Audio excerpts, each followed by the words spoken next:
Sepertinya sih cukup wajar ya di tengah pandemi ada yang turun kinerja keuangannya, ada juga yang punya uang lebih kan, jadi ada sedikit konsolidasi di market kita ataupun di seluruh industri itu cukup sebenarnya sih wajar ya. Terlebih kan berarti kan kalau misalkan yang turun ini kan harganya dalam tanda kutip bisa jadi dapatnya lebih murah dibandingkan sebelumnya sebelum pandemi. Sehingga ketika ada merger dan akuisisi ini harusnya jadi sentimennya positif untuk jangka panjang. Berarti kan permodalan para apa namanya emiten-emiten ini jadi lebih bagus kan ya ke depannya kan didukung dengan grup di belakangnya yang kuat juga, otomatis sih seharusnya jika laut memang merger akuisisinya ini memang untuk bisnis yang berkelanjutan, otomatis sih ke depannya harusnya akan bagus sih. Oke, jadi artinya perusahaan-perusahaan yang melakukan aksi korporasi ini tuh lebih melihat ini adalah peluang di tengah pandemi atau seperti apa? Karena kan beberapa justru melihat ini resiko nih kalau lagi pandemi kayak gini ada banyak hal yang bisa terjadi gitu yang tidak seperti situasi normal. Ya, contoh saja sih sebenarnya beberapa perbankan ya, terutama Mhm, perbankan kecil kan dalam beberapa waktu kemarin kan banyak yang quote and quote katanya sih diakuisisi oleh beberapa fintech katanya sih ya. mhm, Banyak yang seperti itu kan. Dan kenyataannya memang perbankan sekarang memang membutuhkan dana karena untuk memenuhi syarat dari OJK. Jadi ya cukup oke. wajar di situ ya satu. Nah, kalau yang lain-lain dengan digital company yang sedang marak ataupun new economy ini sekarang sudah masuk ke Indonesia dan sudah banyak juga, otomatis ya mereka juga perlu partner dari apa emiten-emiten yang ada, otomatis ya secara wajar lah bukan karena memang agak terpuruk ya perusahaan-perusahaannya, Mhm. tapi memang ada prospek ke depannya dengan kolaborasi yang ada, otomatis seharusnya lebih bisa mengembangkan bisnis masing-masing sih. Sebagai investor retail harus menyikapinya seperti apa Pak Yosua? Apakah ikut euforia atau apa sih sebetulnya pertimbangan-pertimbangan yang harus kita perhatikan ya sebelum kita mau mengoleksi atau justru menghindari saham-saham yang akan melakukan aksi korporasi ini? Oke, yang paling utama adalah kita lihat prospeknya kan, tentu saja ya siapapun termasuk saya ataupun Mbak dan investor dimanapun, memang kan kalau beli saham kan berarti kita beli masa depan, betul ya. Iya. Kita beli prospek kinerjanya di masa depan, sehingga ya itu yang kita perlu perhatikan. Apakah dengan adanya merger ataupun akuisisi, apakah Mhm, ini akan berdampak positif atau malah sebaliknya berdampak negatif? Itu yang kita harus hitung-hitung juga.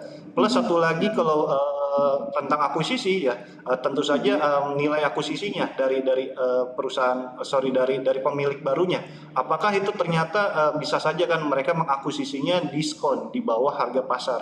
Nah, kalau di Mhm. bawah harga pasar kan otomatis tidak terlalu ini ya excited ya bagi investor karena terlihatnya yang pembeli baru aja belinya di bawah gitu kan, bukan di harga sekarang gitu. Jadi Oke. itu juga pertimbangan-pertimbangannya sih.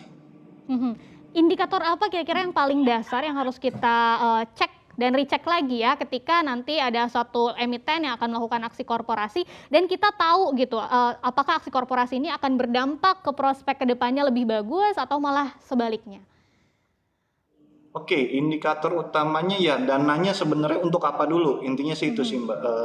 Kalau saya lihat dananya untuk apa dulu dan kalau misalkan ada komitmen dari pemilik barunya ya dananya akan digunakan untuk misal ekspansi, otomatis kan iya, kita bisa menghitung-hitung labanya akan meningkat kan sehingga kalau kita mhm, valuasikan ke dalam price to earning ratio, otomatis price to earning rasionya lebih murah sehingga jadi lebih menarik lagi harga sahamnya. Itu sih kalau iya. saya lihat lebih ke arah di situnya. Kan sudah dijelaskan ya, ada beberapa sektor yang memang lagi gencar nih melakukan merger dan akuisisi. Salah satunya ya bank-bank mini, termasuk juga teknologi gitu ya. Nah, ini kan beberapa investor retail sekarang ada yang hobi gitu bidik saham-saham teknologi dan bank mini. Tapi melihat PBV-nya kok sudah mulai mahal karena harganya sudah naik cukup signifikan. Kira-kira kita harus seperti apa menyikapinya?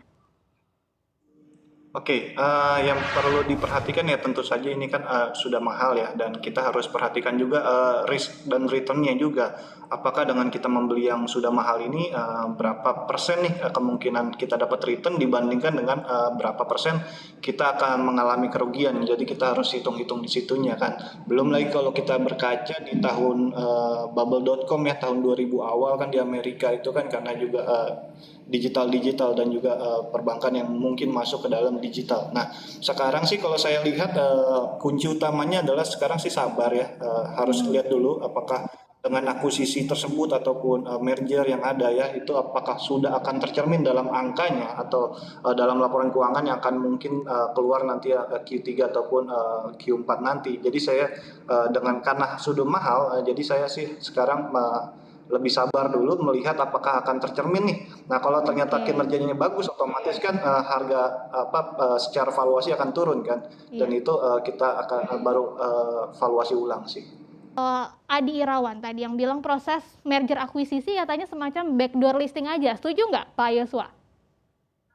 Em, Tidak semua ya kalau saya Aha. lihat kan ya karena backdoor listing daripada backdoor listing kan lebih enak juga IPO kan berarti kan namanya lebih terkenal juga dan kalau tentang meraup dana dari investor yang sudah ada ya itu mungkin pertanyaannya harus ditanyakan ke OJK apakah diperbolehkan atau tidak kalau menurut saya sih mereka yang lebih berkenan untuk menjawab hal tersebut.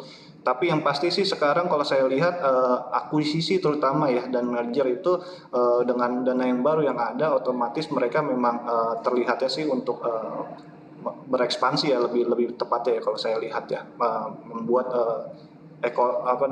equity-nya lebih bagus lagi sih lebih kuat Oke. lagi kalau saya lihatnya seperti itu. Mungkin ada nggak yang bisa membedakan gitu, yang mana sih sebetulnya yang merger dan akuisisi karena backdoor listing atau yang lainnya? Agak sulit, cuma tapi kita bisa lihat adalah ya tadi yang paling pertama komitmennya ya dari perusahaan yang baru masuk ya ataupun pemilik barunya ini seperti apa. Misalkan Mhm. kalau dia grup besar, otomatis kan dia punya apa ya namanya punya dana yang tinggi dan juga knowledge yang cukup besar ya otomatis akan ada sharing knowledge juga di situ. Tapi kalau misalkan ternyata grupnya agak kecil ya, yang pemilik barunya ini ya kita patut bertanya-tanya dulu apakah komitmennya seperti apa. Apakah Mhm. hanya backdoor listing atau tidak seperti itu sih. Oke, ya harus lebih teliti lagi. Nah, kita ke pertanyaan berikutnya dari Redi, kalau yang aksi merger akuisisinya ada dari sektor tekno nih atau berbau-bau teknologi atau digital gitu ya. Apakah itu yakin sudah pasti layak karena kita sudah memasuki era digitalisasi atau mungkin ada lagi pertimbangan-pertimbangannya nih khusus di sektor teknologi ini? Ya, secara garis besar memang benar ya saya setuju dengan teknologi yang sudah masuk. Ini kan ada disrupsi Aha.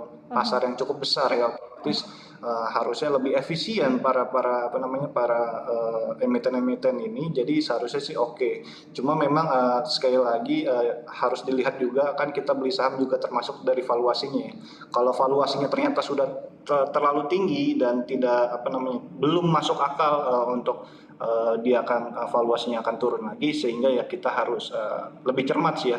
Tapi untuk hype ya monggo saya sih pikir kalau untuk hype pasti ada ketika mau dibeli oleh satu atau dua digital company otomatis dia bisa naik ya cukup kencang tapi habis itu ya kita lihat lagi ke depannya seperti apa sih. Untuk informasi lebih lengkap dan berita-berita lainnya yang terkait, klik link di deskripsi di bawah ini. Dan jangan lupa juga subscribe channel YouTube kami. Pastikan Anda juga menginstal aplikasi CNBC Indonesia yang tersedia di App Store dan Play Store.